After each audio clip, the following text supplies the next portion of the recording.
Welcome, everybody. I am here to remind you to please like the video, subscribe to the channel on YouTube, and click the notification bell if you would like to be notified when we post new videos or go live in moments just like this one. And please follow the podcast on Spotify and Apple Podcasts or Amazon, anywhere that podcasts are available. Please follow and leave a review, so that boosts us up in the algorithm and lets the world know that this is the kind of thing that people should hear. Even if they shouldn't, please help me out there. Also, if you guys would like to help out a little extra, donate monetarily. The first things cost you absolutely nothing, but if you're up on your luck and it doesn't put you out too much, drop a little tip on Frankie here. He'd love to have it. And there's a link in the description where you can do that. Also, you could become a YouTube member, which gets you access to a lot of extra monthly videos that don't get published anywhere else other than maybe the Patreon, which you can also become a pudding over there if you want to do get access to there's a lot of old stuff in Patreon. I've had it for years. I took a couple years off in the middle, but there's so much content in there. The YouTube membership, we're pretty new on that, but there's a lot of behind the scenes footage from stuff, and I say all this at the end of the podcast as well. Again, so don't judge me for that. But yeah, it really helped out a lot to keep this ball rolling. We've finally reached monetization after all this time, so if you guys want to help out to keep this thing moving forward, that's a really, really easy way to do that, and I'd be grateful to have you be a part of it. That being said, I'm not going to hold you guys back from this episode any longer. In this one, I intended on kind of explaining something that I get to towards the end, but I had some groundbreaking moments and just did a little talking. So hope you guys enjoy it. Please, one more time, like the video, subscribe to the channel, notification bell, and if you're listening on audio, please follow and review. That helps so much. It literally helps so much and costs you absolutely nothing. That being said, guys, welcome to episode 5 of Yonder Talks. Enjoy it, guys.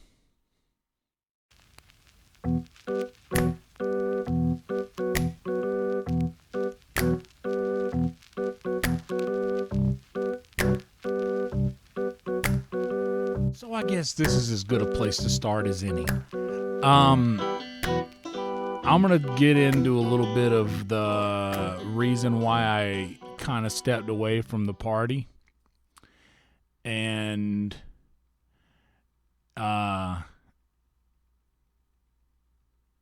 every now and again you end up getting in a situation that lets you, that kind of, what's the word I'm looking for? This sort of reaffirms why I've made the decisions that I've made in my life. And I only bring this up because I've had a couple of people who have reached out to me over the years, and I've done my best to help out best that I can in these situations. So maybe some of this nonsense that I spew out over the course of this episode might help someone else, and that's ultimately the goal.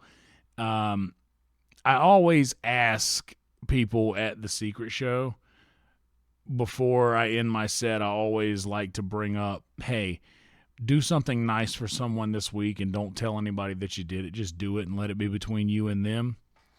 And that's sort of my way of, I think I've explained it before. My Uncle Roger used to do that. He would just do something nice for somebody and you'd never hear about it. You'd never know. But at after he passed, people were coming up to my dad and just telling stories about how he would just stop and help them do things, see them struggling with something, and he'd stop and help, and then just go on about his day and just live his life. And I'm proud to know that that's the stock that I'm cut from. But anyway, the point being is that a lot of those things that I personally do is I really like to try to give people moments that they need precisely when they need them. If I were to say I have a superpower, I believe that's it. Is just dumbly stumbling upon something really monumental that someone needs to hear. I feel like I have a knack for knowing when to do those things or say those things or whatever this something in me knows, and helps me to achieve those moments. So that being said, one of the things that I like to do is I'll always take time to talk to people, especially if it's something that deals with addiction, which is something that I've not been quiet about. I'm an addict, man. And someone messaged me the other day and asked me a question, and I kind of sent a novel back. And just a random Instagram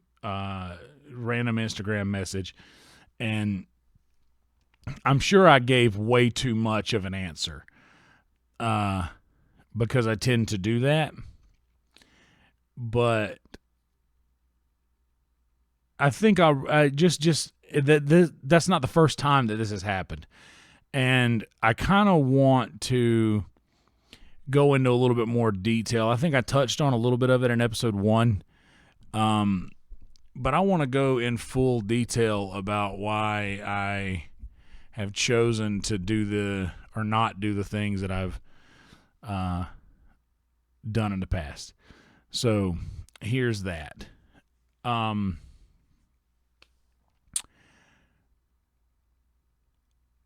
quit drinking on Leap Day, February 29th, 2016.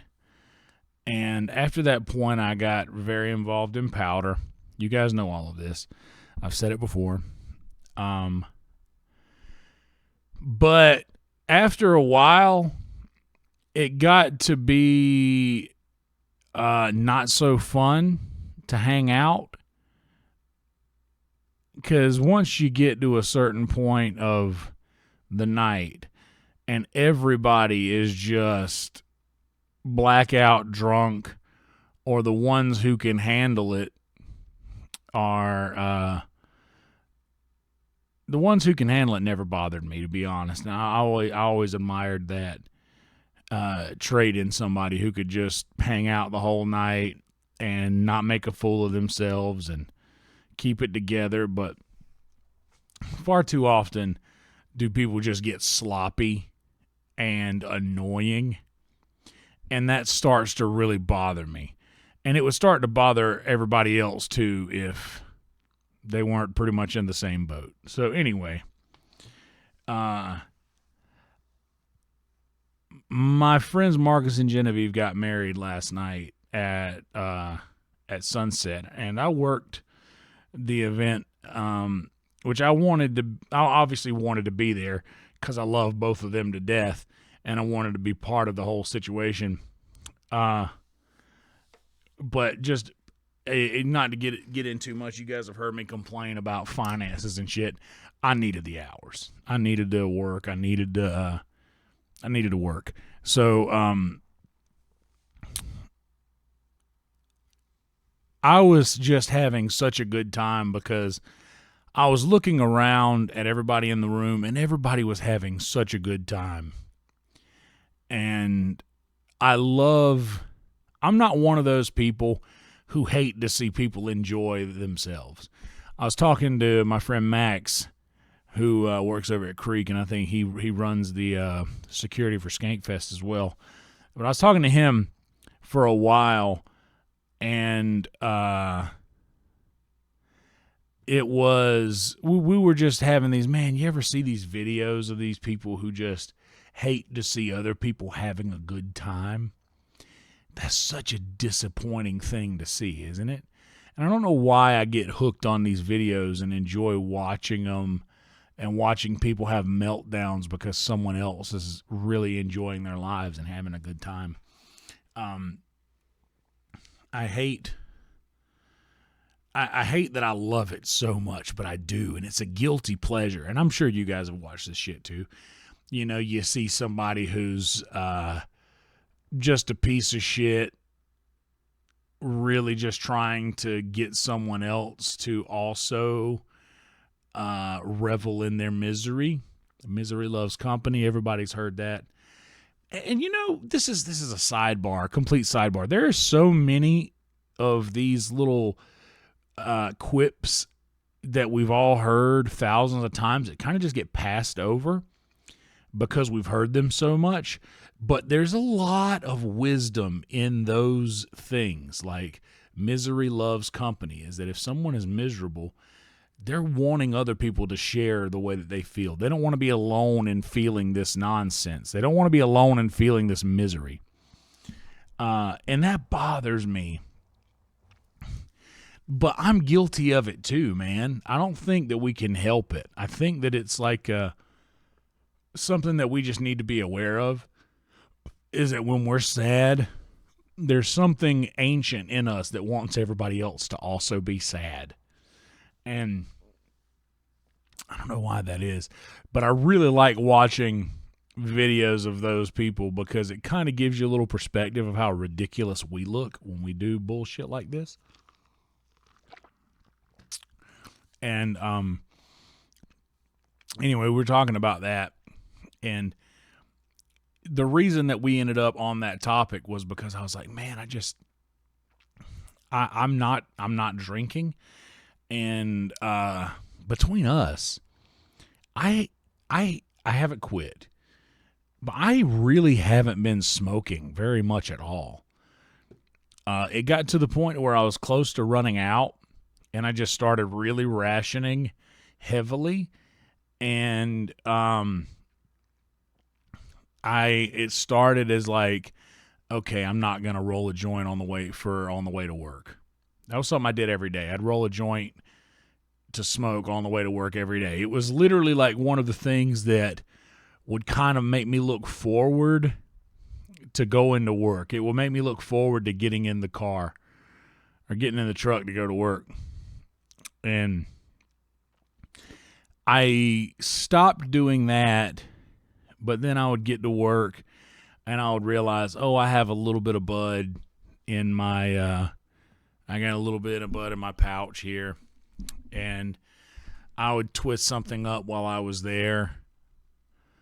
But then it kind of one day I just didn't look. I had in my mind, I don't have any in my pouch. I don't have anything in here. I've depleted all of these resources in here. So I'm just like, I'm going to try to just go all day without smoking.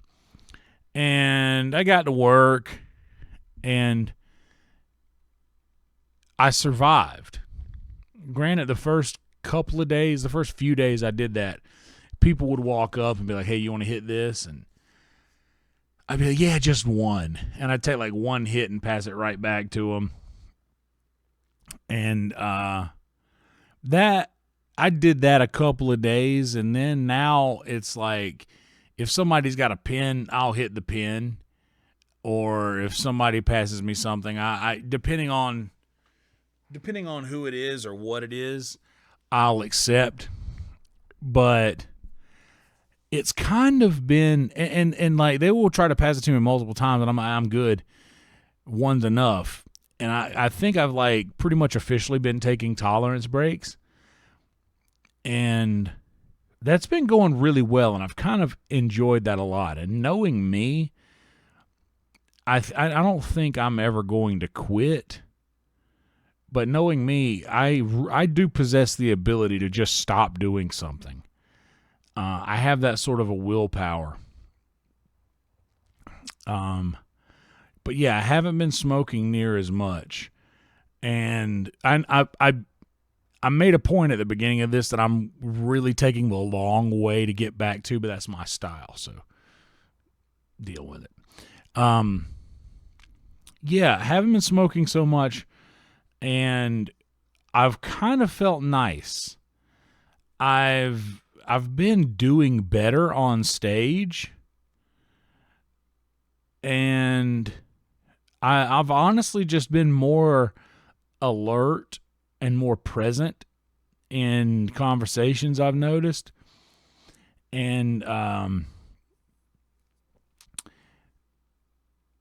that's one of the really positive sides of cutting back on smoking.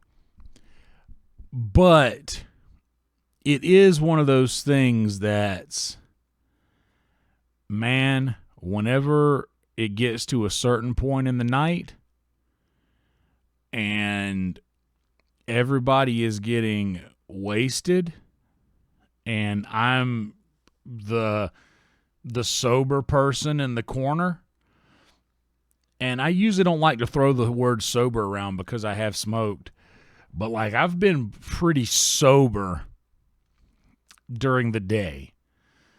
And I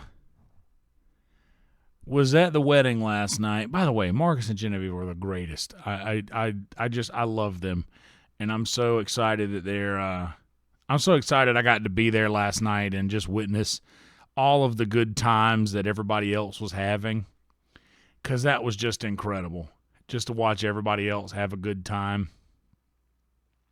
And yeah, I love that.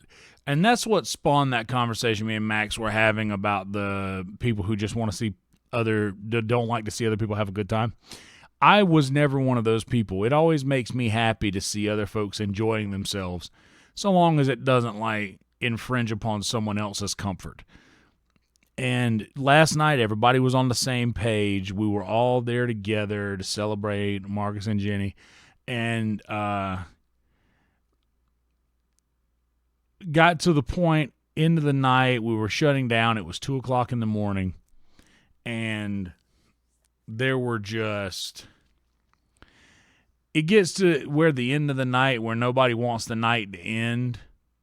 And it sucks when you have to do it, especially when it's like a room full of your friends. But when you have to be like, guys, I love you, but we got to get everybody out of here. It's after 2. You got to go. And there's just a familiar feeling that I got from... It's just a familiar feeling that I got from when I used to drink. And I remembered that, how do I say? I just remember that devastating feeling of, oh no, the night is coming to an end. Like, it's after 2. Once we leave here, nowhere else is going to take us in. And I started to get this anxiety from memory. Like, I don't know if there's a term for that. I'm sure there is. But I started to get this anxiety from just the memory of that. And it started to manifest itself as anger. And I started to get really mad. And then I started to resent everyone around me that was intoxicated. And that's never good. That wasn't what I wanted. That's not how I wanted that to go. And I didn't really, like I said, I didn't expect to feel that way, especially after having such a good time with everybody and enjoying everybody just being silly and cutting up and all this and that. It was awesome, and everybody seemed to be having a really good time. But there at the end, it was just like those who were just wasted and obnoxiously so were just being loud, and there was a lot of trips back and forth to the bathroom stalls, if you catch my drift. And that's the sort of thing, man, that like in this day and age, it makes zero sense for anybody to be doing that shit anymore. But yeah, this anxiety that I got from it started manifesting itself as anger. And from that, I just started getting short, getting quiet, and getting greatly annoyed. And I remember there was something that happened there towards the end where a friend of mine, who I also love, was just drunk and flailing their arms around as I was walking by trying to do my job, and ended up hitting me in my wrist. Just hit me pretty hard. And it was just not it's a wrist, and I don't really care, and I love this person that did it, so I don't care now. But right then, it just kind of made me boil over for a second. And I didn't say anything. I didn't really respond. I just kind of kept on about my business. But then they were being adamant about getting my attention to say that they didn't mean to do it. And I mean, they were trying to apologize, and I get it, and I appreciated that. But even then, I was just like, dude, like, you wouldn't have had to apologize if you would have just, been a little bit more coherent. And then that started to just compact, and that's kind of what started me into this descent into anger. And I do this thing to where when I get mad, I just kind of do my job extra hard. So I was just roaming around trying to figure out shit to do and trying to just stay busy and make sure that the room was fine and do all of the things that I was charged to do once everybody got out of there. And then I'm just sitting there stewing and just fucking mad. And I finally get out, and I'm on the way home, and man, I'm like, my truck's like out of gas. Like it's past E. Like I'm out of gas. But I was like, man, I believe I can push it. I believe I can make it home with what I've got. The low fuel light has been on for some time now. I think I can get home. By the way, I forgot to take a heartburn pill last night, which has really screwed me over for today. And tonight I ate 2 cans of spaghetti and meatballs, Chef Boyardee. And Chef Boyardee's things terrible on your heartburn if you get that kind of thing. That's why they call it that. I digress. That's why I'm going to keep burping randomly. I took a heartburn thing, but it's not going to work until tomorrow morning. So fun night ahead. Anyway, on the way home, I'm just kind of like a little upset with just being around. I think the way I explained it to Maddie Stu when he was like, hey man, I just saw that exchange that just happened. Are you good? And I was like, yeah, I'm just growing increasingly acceptant of intoxication, or some way of that. I said it much more eloquently when I said it first, like when I was just feeling it, and it just came out perfectly that way. But I don't remember how I said it, but I was just, I'm just increasingly annoyed with intoxication. And then that on top of getting in my truck and realizing, oh shit, I am out of gas. I hopefully make it home. And this was at about 2:30, 2:40 in the morning, and I get home and I walk into the house and I'm like, man, it's 3:00 in the morning, and I had really planned on cooking. I cooked the same thing again. I cooked chicken thighs in the cast iron, and then I made gravy from the drippings and rice cooker of rice. And I don't know if this is because I streamed or because I didn't stream it, because I streamed the last time I cooked that very thing, and the gravy didn't turn out as good as it did the time before.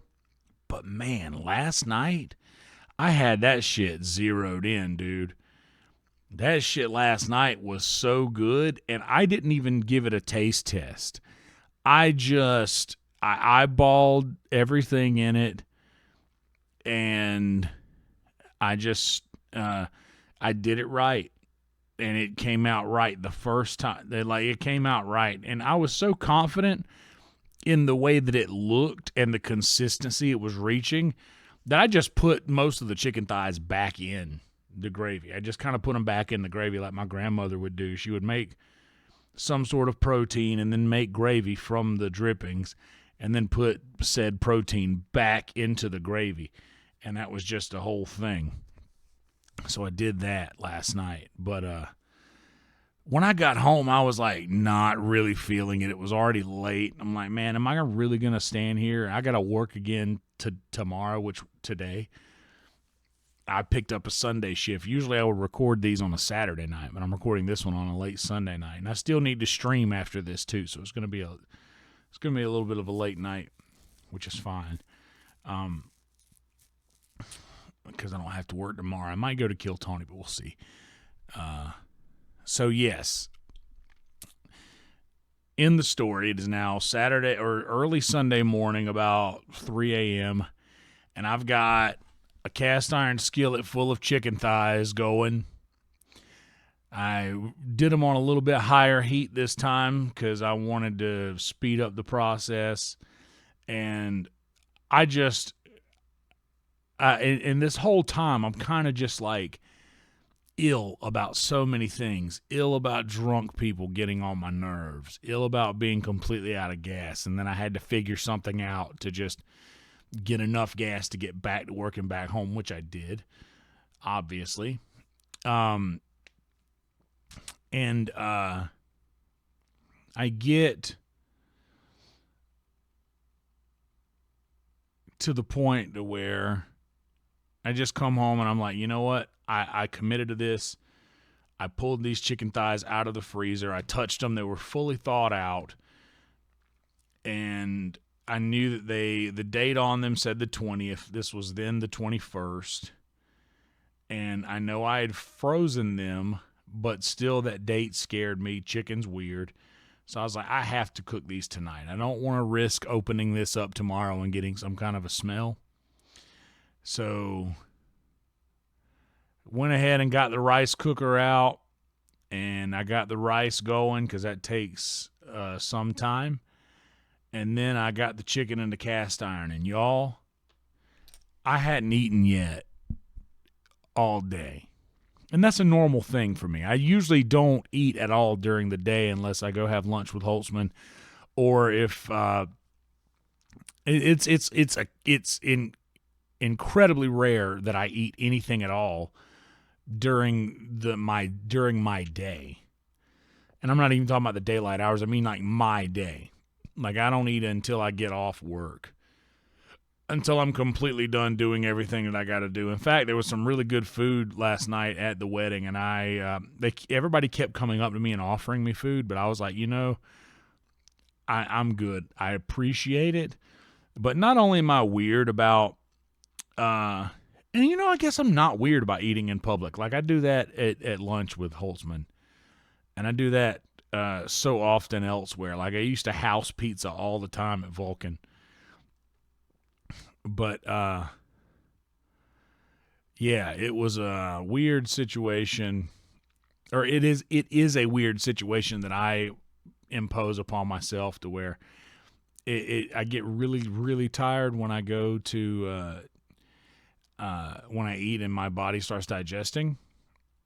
And if I'm not in the absolute most comfortable situation possible, being at home and able to, be in absolute control of my surroundings and all of that nonsense, then I start to get angry in a way where I'm like, or I start to resent having to be somewhere. And I didn't want that to be the case last night, because I was having, like I said, I was having such a good time watching everybody have fun. And to me, that does it. That does it for me, man. Like, just people that I like watching people that I love have a good time. And mostly, I care so much about Marcus and Jenny that we go way back. They were both already working at Vulcan when I got there.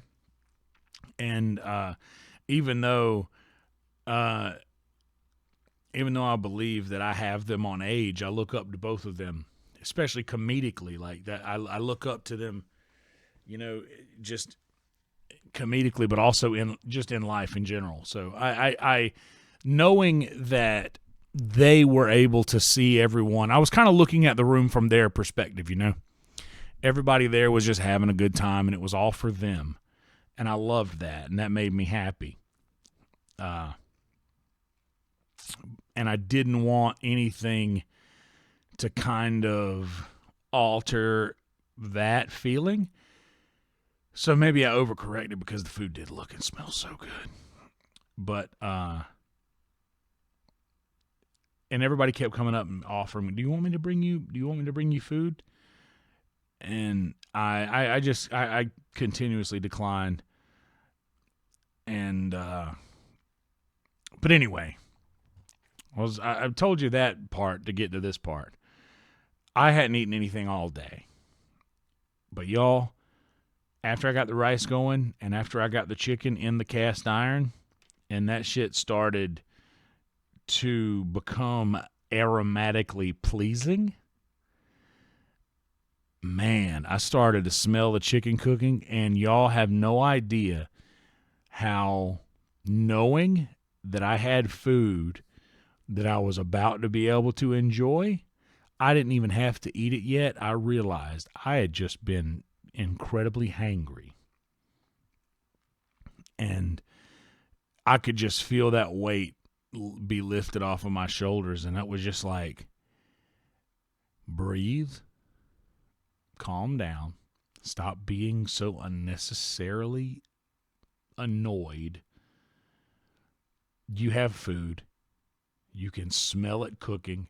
You're cooking it yourself. And here's another little thing that I haven't really talked about, and I kind of don't want to talk about it because I don't want to jinx myself, but I think I have to now, because you guys will be too curious if I don't. But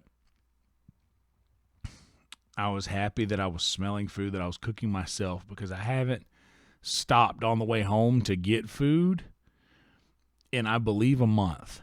I don't know if it's been exactly a month, but it feels like it's been about a month. And also was crushing Canada Dries. I was crushing ginger ale, like a 2-liter ginger ale, like every day. I haven't had a soft drink, and I haven't had any kind of food on the way home in a month. And that's a huge deal for me, because that was the kind of thing I was doing every day. Is I would stop on the way home and get something. Even if I had food here, I would spend money on food until I ran out of money to spend on food, and then I would eat the food that I had in the freezer at the house. And that's not a great way to do things, because I don't want to have to not, I don't want to have to eat the food I have here out of necessity. I want to eat the food that I have here because I bought it and I want to prepare it. I want to know what goes into my food and not have all this processed nonsense. And I was doing a very good job, or I have been doing a very good job of that. Like I've cooked food and I've made it stretch for the duration, and I've not let any of it go bad. I've eaten all of it. Like spaghetti sauce that lasts me 3 days, or like those camp provisions, the beans and beef, bacon, beans, and beef, that lasts me 3 to 4 days. But man, knowing that I had food coming just lifted all the weight off of my shoulders, and I calmed down. I finished cooking, pulled the chicken, measured out my flour mixture for the gravy, and kind of eyeballed the amount of, I have this cup, like a little whiskey glass that I put flour in, and then I just season that with onion powder, garlic powder, salt, pepper, mix it all together. And I'm like, this, I'm just going to add until I feel like I've added enough. And then by the end, I was like, I'm going to just use all of it. Stirred all of that together with a little bit of butter. I added a little bit of bacon grease. I added just some fat for the flour to bind to, along with the shit that had caked up on the bottom of the pan and cooking and the skillet. And man, top gravy. It might not have been the best scratch gravy I've ever made, but it was up there. And I was just like, man, it was almost like this silly, comforting thing in knowing that my grandmother used to cook that way. And I just had this thought, and it's kind of fucking with me right now because I loved her so much. And just growing up with seeing her do that and being able to successfully do it myself, I feel like this is such a fat Southern thing, but I feel like it was her way of literally just, how grandmothers do. They come up and they just pat you on the back, and they just show you that they're there, and they comfort you. And it was almost like I did this thing that she did, and she never told me how to do it. Like, she never explained how to do the thing. I just remember that she did it. And then I just, process of elimination, ended up doing this myself now as an adult. And I feel like it was, in a way, she was just comforting me in saying, hey, you're okay. This is okay. This is all going to be fine. And I was eating this these chicken thighs that I'd put back in the gravy, and I pulled them out, and then I was eating that with the rice and gravy, and it tasted like her cooking. And I haven't even thought about this until just now, but now that I remember, it tasted like, wow, this is the flavor that I want, that I've been reaching for and trying to accomplish. So maybe there's some sort of mysticism in that of her coming through something that I cooked. Like I'm just in having fat thoughts, but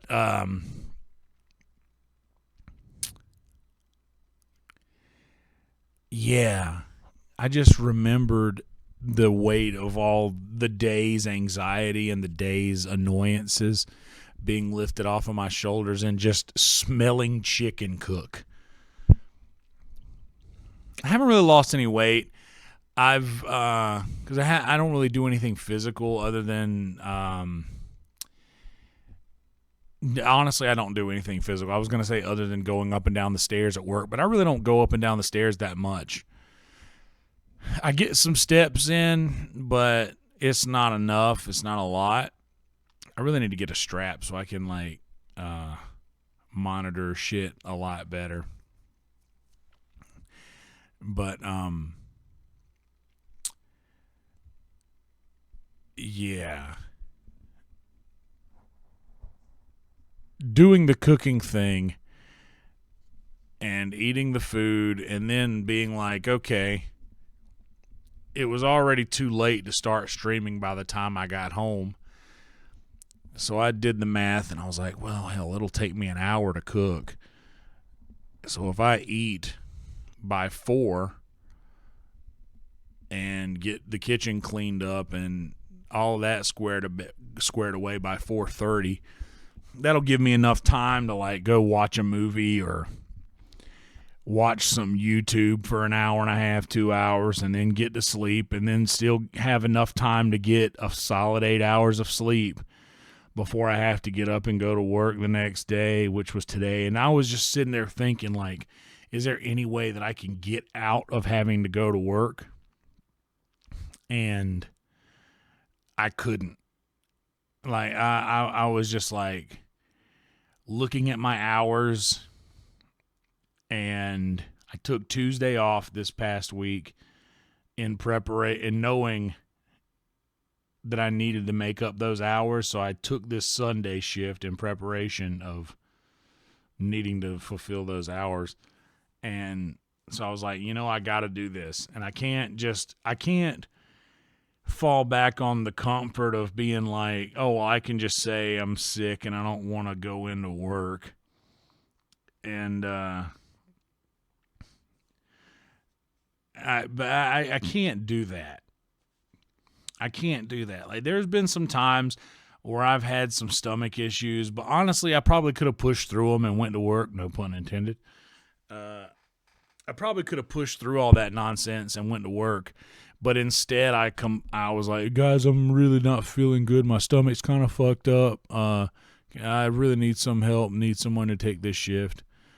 But I don't want to be that guy anymore. I want to make the money that I'm able to make there. And that's my only job. And things aren't great financially, so I really need to be there as often as I can be.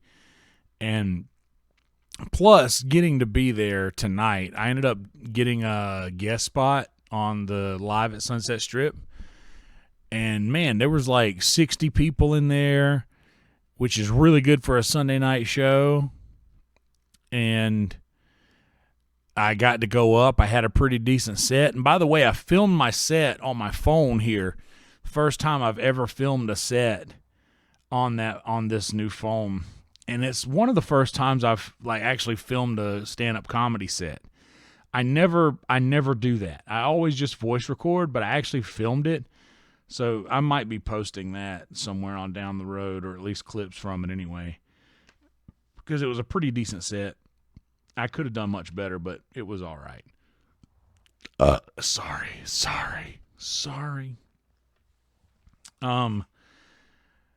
But yeah, just these little itty bitty things, and putting myself in a situation that I want to try to get out of, which was going to work today. Putting myself in that situation where I had to be there landed me a spot on that show, and it went well, and I just had some really good moments today with people. I just had some really, really nice moments with my friends, man. And Derek Poston said something in his podcast, because he's cut back a lot on smoking as well. And he said, man, I was just sitting around having a good time, not smoking, not really drinking like that. And he was like, man, when I was 10 years old, I didn't do none of this stuff, but I always had a good time. And it's almost like once you start doing those things, like smoking or drinking or anything like that, and you start to associate those things with having a good time, you forget that you can have a good time without it. And I thought that was a brilliant thought that he had, because I haven't drank in 8 years. 8.5 years. And to be honest, I find it really hard to have a good time a lot of the time, not just without any kind of substance, but if I didn't have any we're gonna say green tea for obvious reasons. I don't want to say the name of, but if I didn't have any green tea to smoke, it would really ruin my whole life. It would send me into a spiral. But I've gotten past that now. And like just knowing I've got some here at the house, I can enjoy that when I get home. But to be honest, I've been home here now. I've been home here now for I don't know, a couple of hours at least, and I haven't smoked yet. I surely will, because I'm going to stream after I get done recording this podcast and editing it down. So I'm for sure going to be doing that very soon. But even still, it's nice having absolute control of your thoughts. And not to say that I don't have control of my thoughts when stoned, but I think that I'd be a fool to act like it's exactly the same. Like I'm exactly the same when I'm stoned as when I'm not. But just it's nice to be able to have absolute control of everything and know that I'm in control of it, and not because I don't have the whole I'm high. I don't have to like I don't have that to fall back on. I don't have that to blame any of my situations on. So that's been kind of nice, and the tolerance break has been that's doing really nice things for me, I think, and it's really helping me.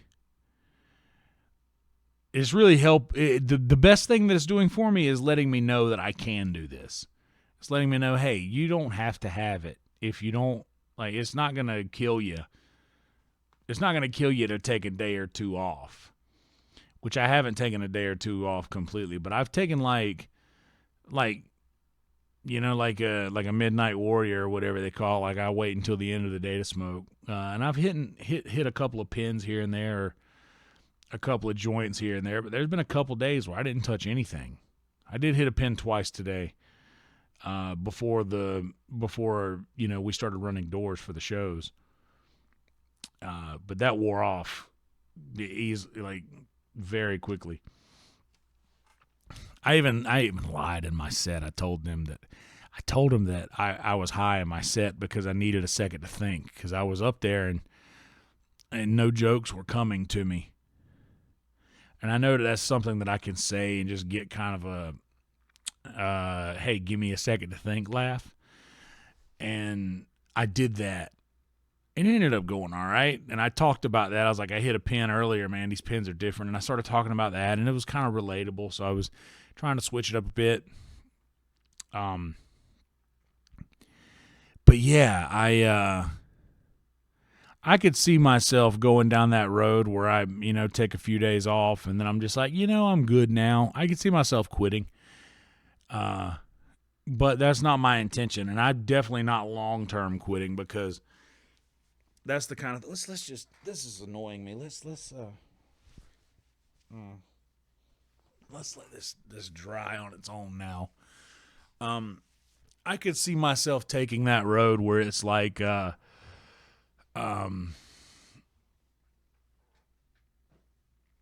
know, where I just stop completely. And I could see that happening for sure. But we'll see. It's not going to be today, because I got to, you know what? I'm going to do it. I've talked about it so much. I think I kind of have to do it. I got a hankering. But I started and told you guys that I was going to talk about some of the reasons why I left the party at the beginning of this thing, and I haven't done that yet. And since I'm going to keep this episode somewhat short, I kind of want to go ahead and talk about that. You guys, how you like how white my hair looks in the front whenever it's wet? How you like that? Do I seem wise? I don't feel it. Anyway, so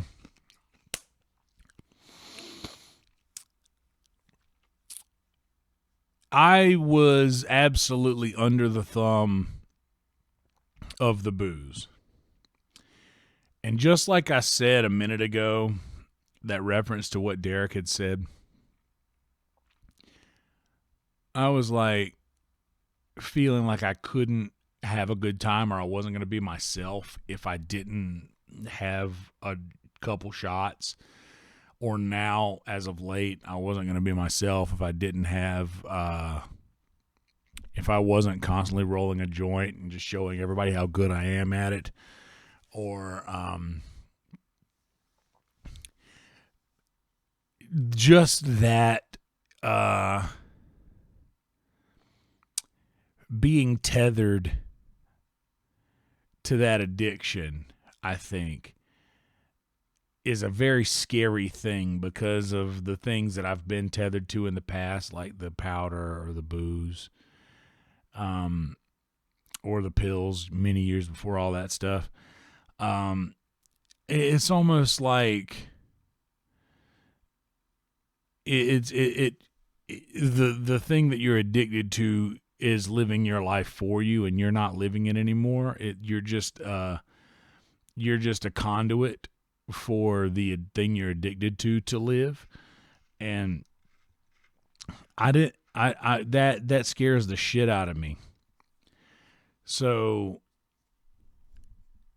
after I kind of had stepped away from boozing so much, I really tried to hang out, and I kept going around. I would throw darts with my friends, and we would shoot pool, and we would have a good time and play all the bar games and stuff like that. And they would do shots, and I would just drink water. And I had a couple of times where people would,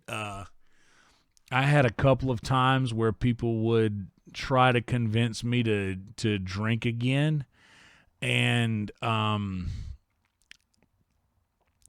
got close a lot. And there was a lot of times where I was just like, I really could. Like, I think I've taken enough time off to where it won't be a problem. But I think I know myself too well to believe that bullshit, and I would make it a problem very quickly. Like, it would take me no time to get the tolerance all the way back to where it was. And then I would be drinking like, when I quit, I was drinking about 3/4 of a bottle of Rumple a day. And then eventually it would get to a bottle. And I would just be a problem. And in the beginning of all of this, I believe that everybody would have a really good time with me. And I think it would be fun for some people because I think I would be so much fun to drink with. And I think that because I kind of have strong evidence of that from being back home, like I was a good time. And that's just all there is to it. But the main reason I stepped away from it was because everybody around me started to resent me because me not partaking held a mirror up to them partaking. I know that's a lot to follow, and I worded it weirdly, but it's sound grammatically. So yeah, I think me being in front of them and resisting the urge to do the thing that they were unable to resist held up a far too honest reflection to them. And I think that it started to make them feel like, oh, so you're not drinking. Oh, so since you're not drinking, you're better than me now. Okay, I get it. So you're better than me now because you're not drinking? Then why are you even here? What are you doing in a bar if you're not going to drink? Like, you're just going to make me feel shitty because I'm drinking? And I'm like, hey, I'm not, that's not what I'm doing here, dude. Like, I just want to hang out with you guys. So it got to the point where I felt like my friends were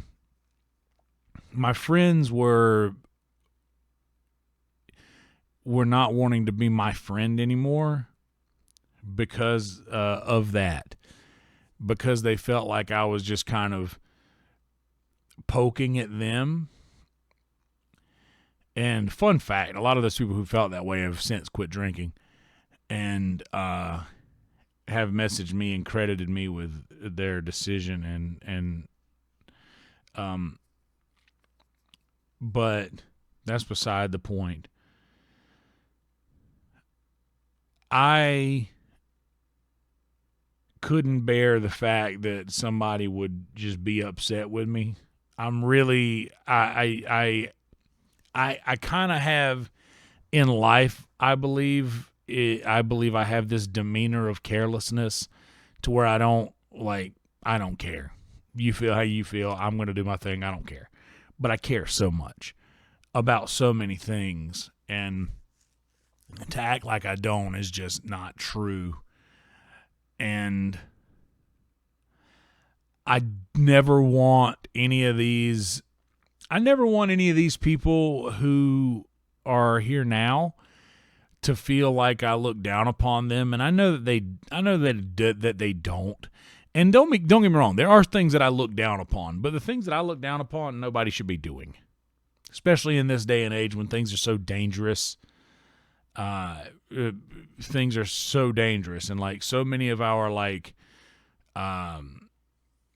just people connected to our circles have unfortunately passed away because of doing these certain things. I will look down on that, and I don't know that it's not my place to be I'm not the moral police. That's not my job here.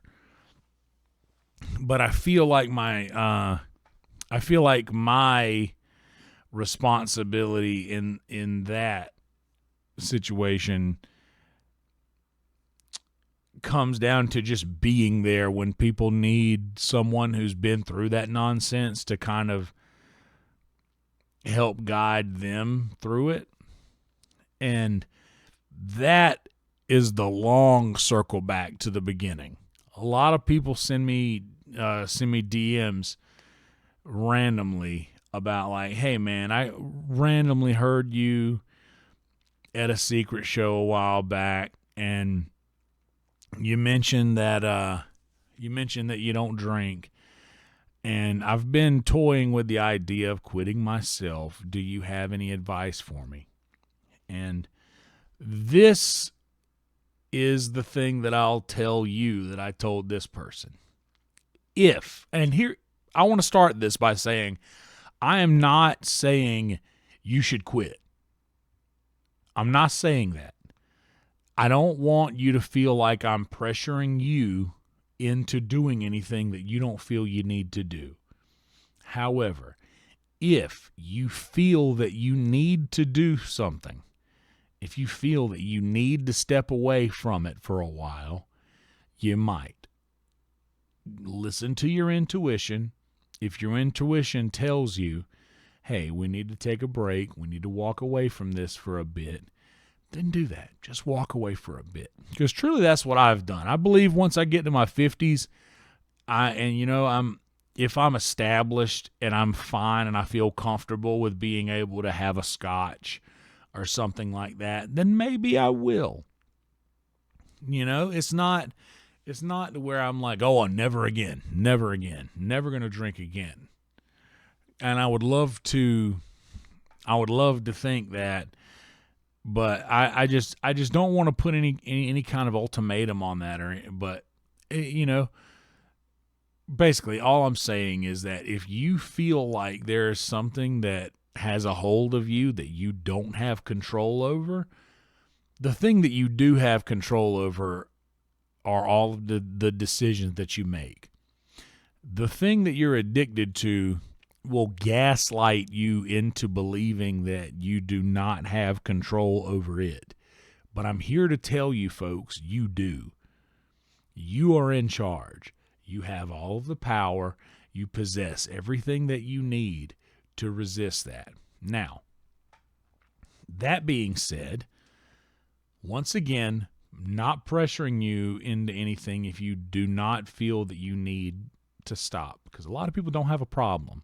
A lot of people can just casually drink or casually party or whatever have you, and it's not a problem. But if you find yourself getting the itch, or getting the shakes when you haven't had anything to drink or when you haven't had anything to, when you start getting the itch to do these things every single day, then you're not living your life anymore. The thing is living it for you.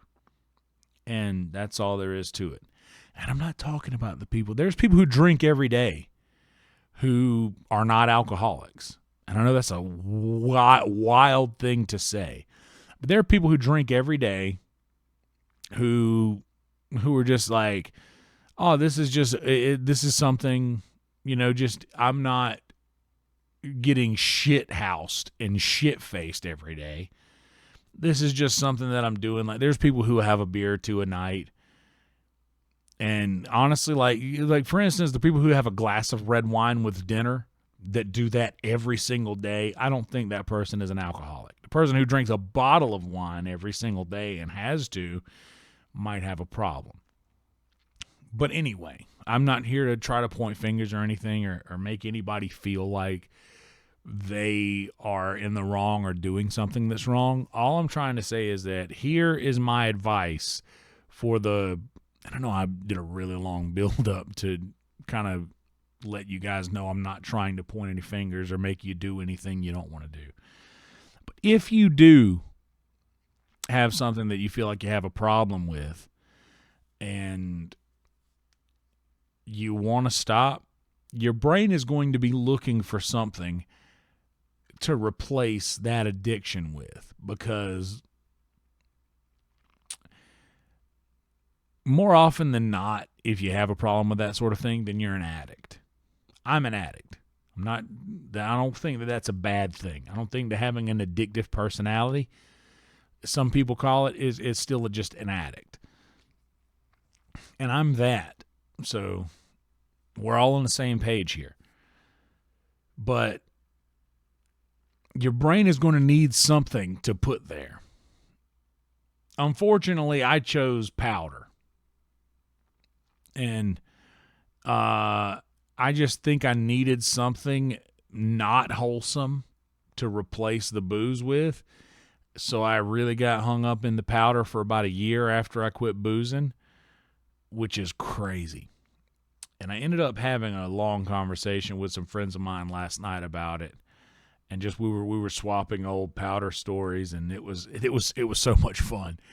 It's so much fun too, because a lot of people who don't know me like that, when they get to hear stories about me doing things like that, I think it fascinates them, because they've never seen me, they've never lived that life with me, and they've never seen me in that situation. So I think it's fun for them. But I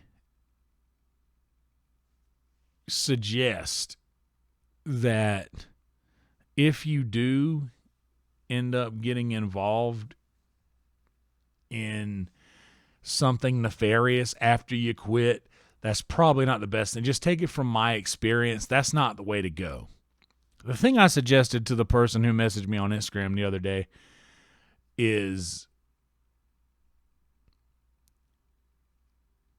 as corny as it sounds, get a hobby. Find something that you always wanted to do when you're a kid. If you drink it on a regular basis, or if you snort on a regular basis, if you stop doing that, you're gonna end up finding a little extra money in your pocket that would normally be spent on those things. With that extra money, the thing that I did was I started surrounding myself with the kind of things that I would have wanted as a kid. And all of this kind of stems back from Derek's incredibly wise conclusion that he came to. And not a moon thought at all. It was a big sun thought. That's an inside reference nobody's going to get. But him saying, I remembered having such a good time when I was 10 years old with my friends, and before I had ever experienced any of this stuff. So I possessed the ability to have a good time without any of this stuff. And I started thinking, like, what would 10-year-old me want? So I took a little of that extra money that I had laying around that I wasn't spending on booze and powder. I bought a telescope. I started taking pictures of the moon.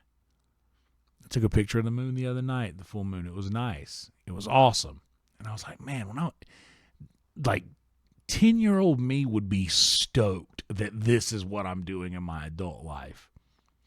Started doing puzzles. Started getting into puzzles randomly. I started getting stuff that I would have wanted as a kid. And that sort of really got me, it really got me through. It really got me past all of the lack of thing that I wasn't doing anymore, and kind of got me into the next part of the next era of my life, and where I was like, man, I can just have some of these things that I would have wanted when I was a kid. So I just started doing that. That's as corny as that sounds, it works, dude. It works. Like, your brain, after you have come to terms with the fact that you have been easily addicted to these things, so that you're going to be easily addicted to other things as well. But then you get to have all of these cool things that you would have wanted growing up.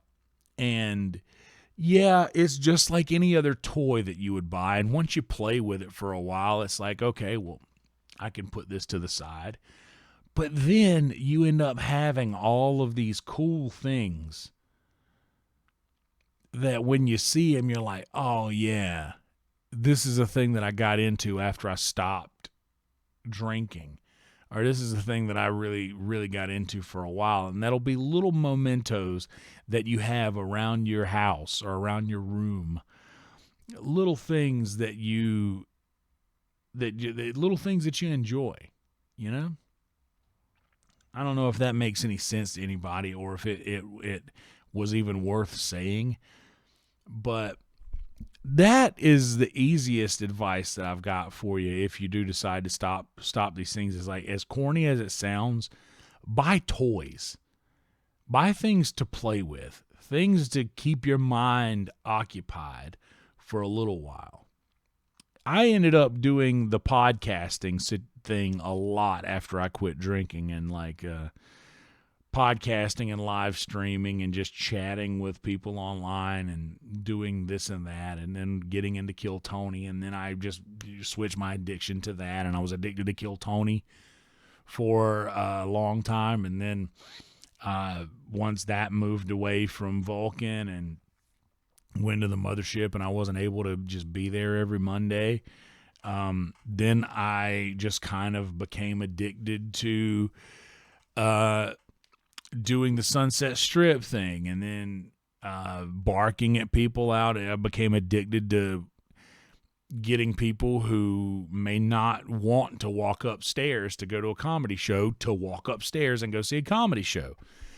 And now I'm addicted to streaming all of these games, and I'm addicted to doing this podcast and editing these things. Well, the thing is that I'm an addict underneath all of this, and I've found a way to curb that addiction and feed that demon that is on my back all of these other different things that it really is enjoying.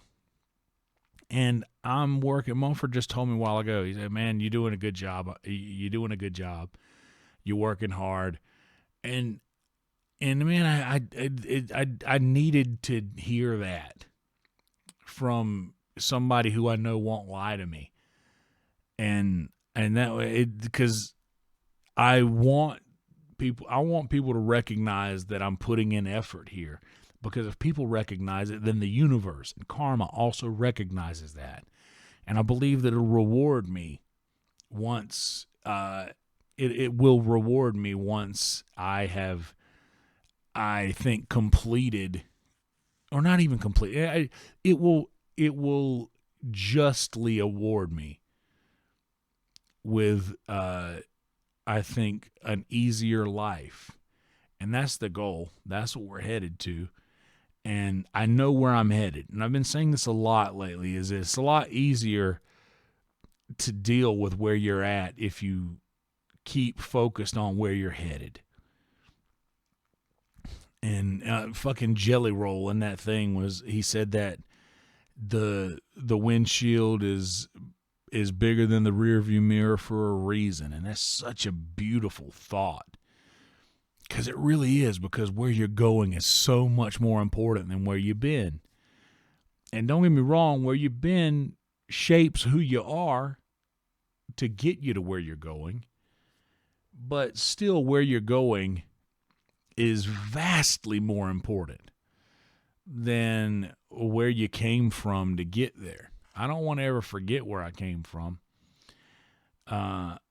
And I really try not to. But sometimes when I remember, or I am reminded by someone who is drunkenly flailing their arms around, and I get slapped in the wrist and it starts to annoy me, a part of that annoyance is at that person for being intoxicated and not paying attention to where they're flailing their arms. But I would say most of the ire I have in those situations are at my own memory of how I was once that person, and how embarrassed I am to know that I was once that person. And all of these struggles are very internal, and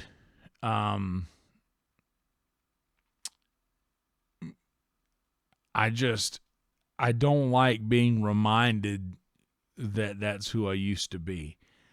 And sometimes I'll bring it up myself, and I'll be like, "Hey, I used to do this. I used to drink this much. I could drink you under the table and drive you home safely, you know." And I could. Unfortunately, that's the truth. But sometimes, whenever it's not me that's instigating these memories, and something happens that just puts me back. I have such an incredible memory. Even when I was drinking, I didn't really lose a lot. I wasn't blacking out a lot. And even when I did black out, like, it would all come back to me the next day. Like, I would remember what I had done. And it was just that embarrassing feeling that I was all far too familiar with. When it comes back loud, you know? And I'll just hear how certain people talk about other folks, and they just tell these stories, and I'll be like, phew, that's why I don't drink no more. And why? I'm like, because I was that. That thing you're saying about that other person, that was me. I would do shit like that. And I'm like, no way. I could never see you doing that. And I'm like, I know, right? I've worked very hard for you to be able to say I could never see you do that or be in that position. Because I was not, I wasn't a terrible person. And to be honest with you, I don't think that people, I don't think people should brag about this sort of thing, but I've always felt like I've been a good person. I feel like I've been at the core of my being a good person. But don't get me wrong. When I was drinking, I would just try to push the envelope. I was always going for the laugh, and I was always very edgy with it. I was always very edgy for going for the laugh, and I would try to, I don't know, I wasn't the best person when I was hammered. And I'm kind of ashamed of that person that I was when I was hammered. And when I see somebody else doing something that I used to do when I was growing up, when I was like, well, I guess I was still growing up at that point. When I see somebody doing some of the things that I did, I'm just that mirror. Then they become the mirror, and they're holding up a memory mirror. They're holding up a mirror of memories that I have of myself in those moments. And I've also been saying this a lot lately, is like, I'm so lucky to be in the situation that I'm in here in Austin, to where I get to, I'm walking into work, and I'm, looking down at my phone or whatever, and all of a sudden I hear a little Roll Tide, and I look up, and it's Dusty Slay, the incredible comedian Dusty Slay, just giving me a Roll Tide. And then I'm like, oh, hey, holy shit, Roll Tide. Wasn't expecting to see your face when I look up and hear, But then I'm just like, my brain, if you guys have ever been in like a car accident, like a bad accident, or any kind of thing that was incredibly traumatic for you, and when you think about it, your brain and your memories and your thoughts, just like this newspaper crumbling up action, that just everything just starts to crumble together. And I know that's a relatable thing, because I've mentioned that to like 5 people this week, and they've all agreed, like, oh, that's exactly what it feels like. So I know that's how it feels. That crumbling sensation that your brain gives you after something like that has happened is the feeling that I get when I think, oh man, I was almost just sitting in Myrtle Beach, kind of wasting away there. Not wasting away. That's probably not the best way to do it, because I had a really good life and a really good group of friends, an incredible circle of people that I hung out with, and we had very meaningful friendships and relationships, and I had an incredible support system there, and like I would have lived a good, fulfilling life, I believe, there, if I didn't know what this was like. But now that I know what this is like, it seems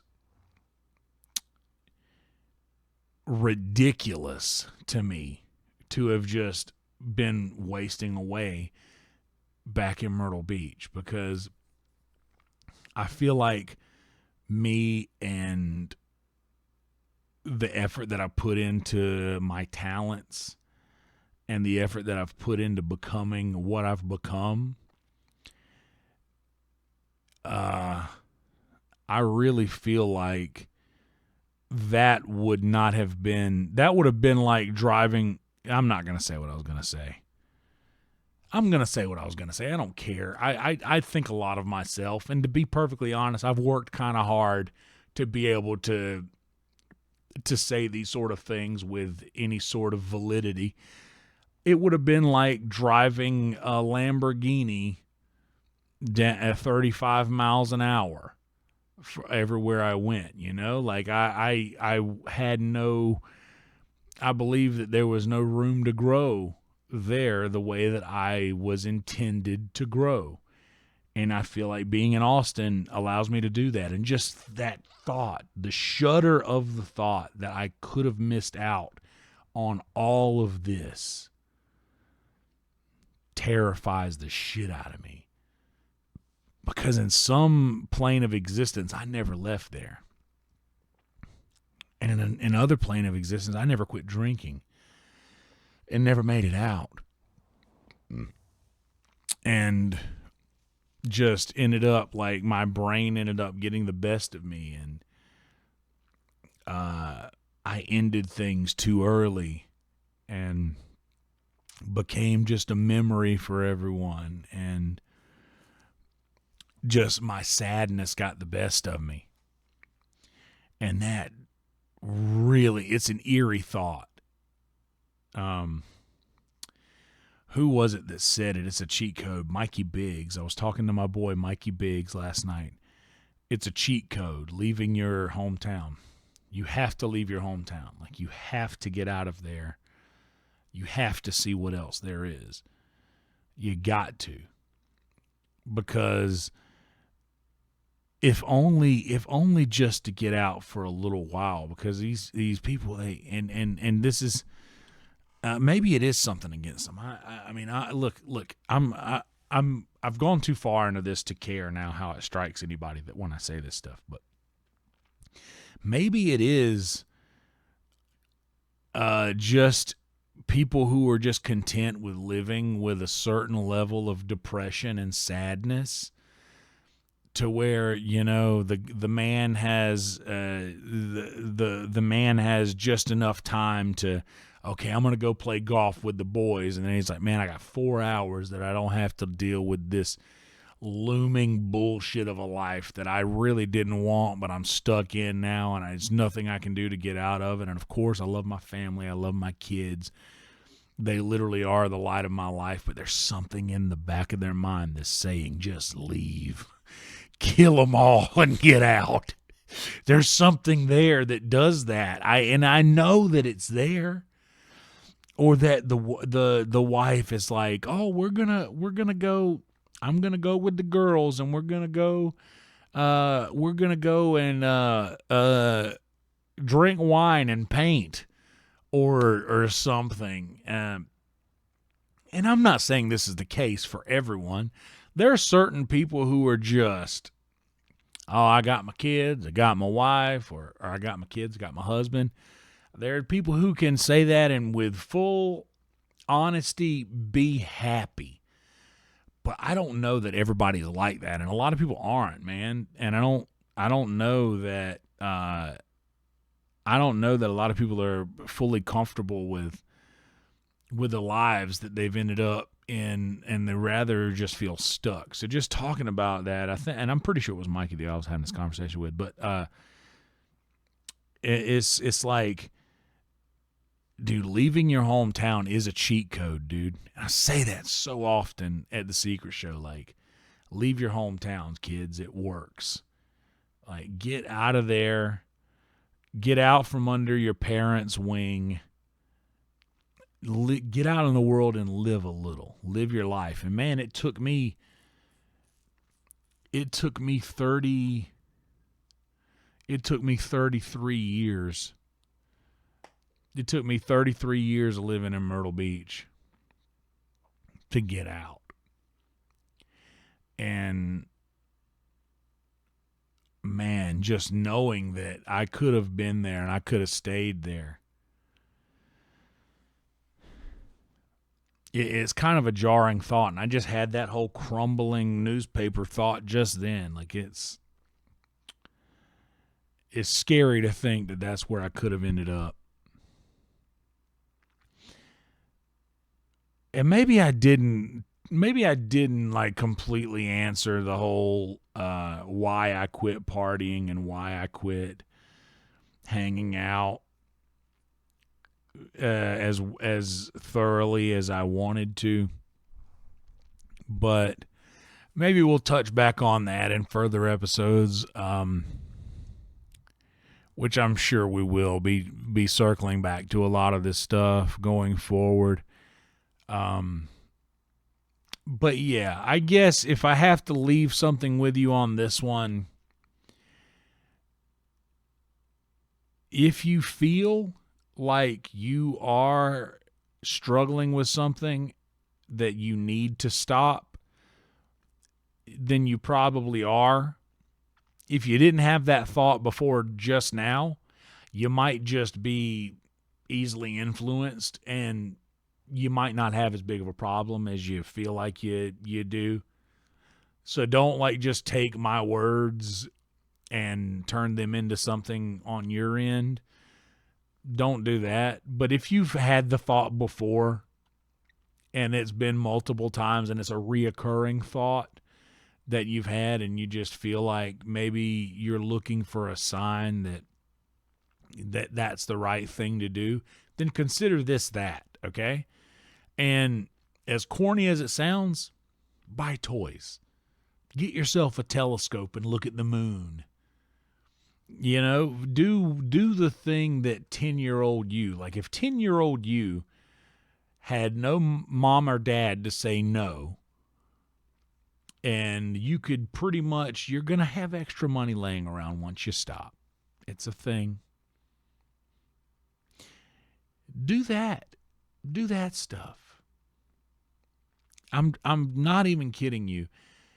Go back and remember what it's like to have fun and enjoy life without any of the nonsense. That shit works.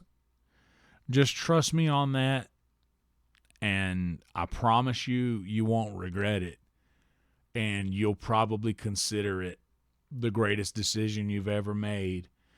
And I look forward to hearing from people. If you ever do utilize this, or you stumble upon this years from now, like I'm recording this right now, and I think it is September 22nd. Or is it the 23rd? Is it my sister's birthday right now? It's my sister's birthday right now. I encourage you all that if you ever hear this thing further on down the road and it helps you out in any way, please reach out to me and let me know, so that I just want to know if ever this has any effect on anyone. Or don't. You don't have to. Just keep living your life and do your own thing. But, you know, if it strikes you to reach out, then I encourage you to do that, because I'd like to know how this strikes you. But that all being said, I really do need to get to streaming, because it is right at 2:30. If I can get streaming before 2:45, that will rule, and I need to edit this thing down and get the audio out, at least audio set to premiere at 7 a.m. today, September 23rd. At 7 o'clock in the morning, the audio of this is going to be released, which you guys already know because you're listening to it. And the video would have come out. Well, and if you're listening to audio, the video is going to come out tomorrow at 3 p.m. And if you're listening to video, then the audio was released yesterday at 7 a.m. What a weird world we live in right now. The future's interesting, isn't it? Anyway, guys, thank you so much for being here. Sorry if this was a little too rambly or whatever, but like, what are you going to do? This is what my podcast is like. Thank you guys so much for being here and being part of this thing. And can't say enough that having this outlet to just be able to just unload these things that are on my mind and on my chest and get them off of both, it's really saving my life. And I just appreciate you guys showing up for this nonsense and warranting me continuing to do it. And can't thank you guys enough for that. Please make sure to like this video. Please make sure to subscribe to this YouTube channel and click the notification bell so that you will be notified when we post a new video or go live. And please follow on Apple Podcasts, on Spotify, wherever it is you get your audio podcasts. Please follow me there, and please leave a review. Please leave a review so that the algorithm will know that people should listen to this thing. We're trying to get the numbers going on audio and being very consistent with uploading, so we're doing all the right things so far. Thank you guys for listening. Thank you guys for watching. And seriously, it takes you no time and it costs you absolutely nothing to just follow and leave a review, or to subscribe and like and share and all of this nonsense, and share the podcast everywhere you can. It really helps to, like I said, it helps the algorithm a lot. If you guys do want to help out a little extra, a little monetary help, then tip Frankie.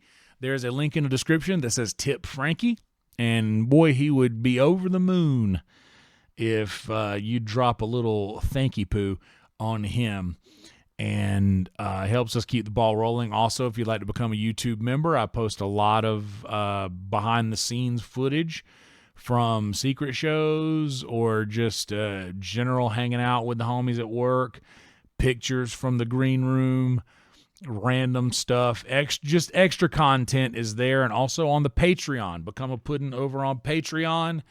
You can become a free member there. Some things get posted there, but there's a couple things that the Patreon will always have that the YouTube does not. And yeah, that's all. I hope you guys have a wonderful week, and we'll see you back here next week. Enjoy. How do I end this shit?